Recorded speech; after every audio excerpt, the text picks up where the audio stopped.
Iggy here with Project Nerd, and I'm in Longmont, Colorado at the Front Range Film Festival, and I'm sitting down with Sarah Echsner, Hey. the filmmaker behind A Horse Named Rio. How you doing today?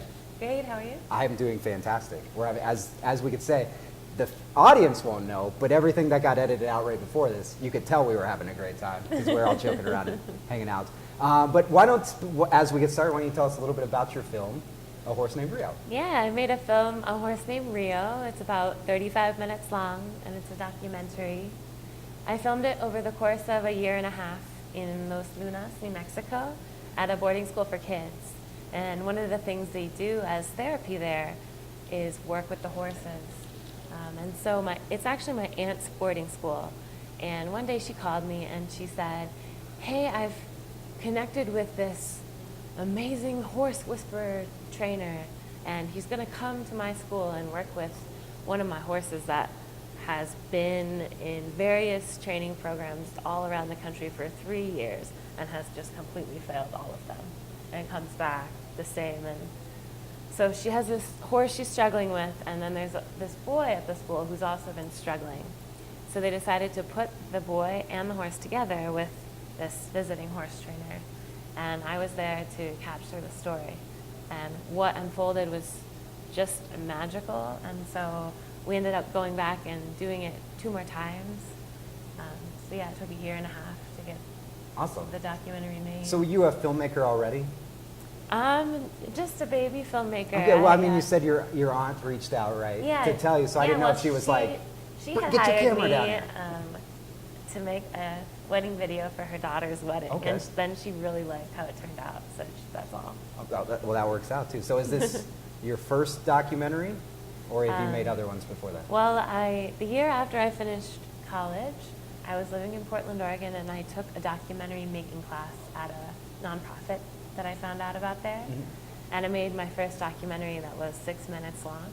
Okay. And learned a lot, and since then, this is my second documentary. Well, that's good. Right, 6 minutes long. That's 6 minutes longer than my documentary. So, I mean, that's great. But you also mentioned too, the boy's name's Simon, correct? Yeah, Simon. How old is Simon? When we started filming, Simon was 13, and when we finished, he was 15. Okay, and you mentioned Simon was also kind of struggling in that, I guess, in the environment too. Yeah, all the kids at the school are there because they have some sort of behavioral problem, or they're having some trouble adjusting to their family or regular school lives. So they come to this place to live for a year or 2, however long it takes. Well, you mentioned, we were talking about it kind of offset too earlier, is the impact, animals and people can have each other, especially in a therapeutic way. Mm-hmm. What was like, you said you were a year and a half, you were there 3 separate times recording. Yeah. Just what kind of growth did you see between the two, not only individually, but I mean the relationship between the two as well? Yeah, it was just beautiful to see the way that the kids and the horses connect, and the kids learn that the horses respond to their body language and to their states of either calm or anxiety. And so when the kids are feeling calm, then the horses want to come over, and it sort of teaches them Definitely. to be happy and calm. So you mentioned too, and maybe you cover it in the documentary, you can let me know and the audience know, but you say the horse had failed out of different trainings in school for what you said, 3 years pretty much? Yeah. What does that mean? Because as a person, I grew up in the South and had horses, but not horses that were in school, so I didn't know, what does it mean for them to be, I guess, at the end of the rope of saying this horse is just untrainable? Yeah, that's the point she was at, and she could either choose to keep the horse and have it be what she called a pasture ornament. Okay. So just never do anything with it, just let it eat. Just keeps the grass low? Yeah, but she felt like this horse had such potential, it would be a real shame for that to happen. And also for her to give the horse away, she didn't have really high hopes for Rio having a great life in that case either. So she was super happy to find Chris Kogel, and he's just amazing with the horses. So that was my next question. He's the trainer, I'm assuming. Yeah. Chris Kogel? Chris Kogel. Okay. Yeah. And he came down there. So you said she called you. Had Simon already connected with Rio, or was it just with the Chris and Rio situation? No, the way it happened is Chris is in another documentary, and my aunt saw that one and figured out how to contact him and got him to agree to come. Nobody knew anything about it going in. So it was kind of just come down, film this, and we're going to see what happens. Yeah, it was just going to be 5 days originally. Really? And then in that 5 days, just magic happened. Everybody was transformed, and everyone immediately agreed, let's do this again. And I came back a few months later. Came back every time that Chris came back, and got to watch the whole journey of Simon kind of coming of age. In the beginning, he's like, hey, I'm Simon, I'm 13 years old. And then the next visit, hey, I'm Simon, I'm 14 years old. And it was like so precious. Really, really cool to witness that transformation. Well, that's awesome. It sounds like it kind of almost just came together. Like it was just, pieces you weren't expecting. You mentioned this, you had made a shorter documentary before and then this one. Yeah. So what was there, were you planning, you said she wanted you to film it, you're expecting just 5 days. Where was that point where you said, I see real potential to have something here we can share with an audience?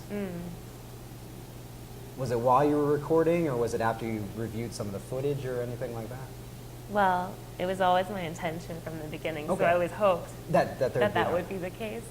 But yeah, there's a lot of editing, and I probably had, who knows, 80, 100 hours of footage of horses walking around in circles to go through to find like those The magic perfect shots. one. So there were times when I felt like, oh no, Well, people how don't- am I going to do this? But Yeah, people don't think about that. I mean, 35 minutes is considered a short film, right? But you're talking about hours upon hours of footage, already recorded.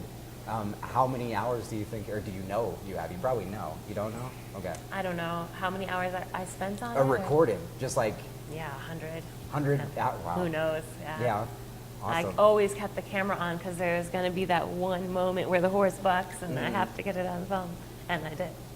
There you go. Perfect. Perfect. So what was probably you talked about this, sounds like to be a lot of highlights, and it seems a lot of things that touched you. Well, was there one specific highlight of the experience that stands out for you? The whole film is about building relationships between the boy and the horse and the trainer, and that was the highlight for me too, just to build the relationships with my characters and learn more about horses. And yeah, I learned throughout the whole process. Okay. So it was great. Awesome. Yeah. Awesome. Well, what do you think? I think we talked about it with a number of filmmakers here that documentaries take a long time to make. So you mentioned you recorded about over 1.5 years. Yeah. How much time did the total process take? Like, when did this start? Well, the first time I went, I believe it was June 2017. It was in 2017. And then I went back 2 more times in 2018, and it was done in June 2018. Oh, so not too long, actually. Yeah. Some of the other There was a lot documentaries. of long nights. Oh yeah, some of the other filmmakers might be a little jealous of it. I think the last gentleman was staying something like 5 years or something like took to make it. Yeah. Perfect. So have you checked out any of the other films here yet at the Front Range Film Yeah, I Festival? taught a little bit. Okay. I What do you loved think? It's some everything I saw. good stuff here? Yeah, this is awesome. This is my second film festival ever. Oh. I was at the Santa Fe Film Festival last weekend. Mm. That was my first. And there I had 2 documentaries because I made another one after A Horse Named Rio called Fire and Sand. And what's that one about? I filmed it on the Big Island in Hawaii while the volcano was erupting last summer. Yeah. And it focused on therapy they were offering for people who had lost in the flow, their Okay. homes or whatever. That sounds amazing. So I made that one, and in the Santa Fe Film Festival last week, that one won the 2019 Social Justice Award. Awesome. Well, congratulations. Thanks.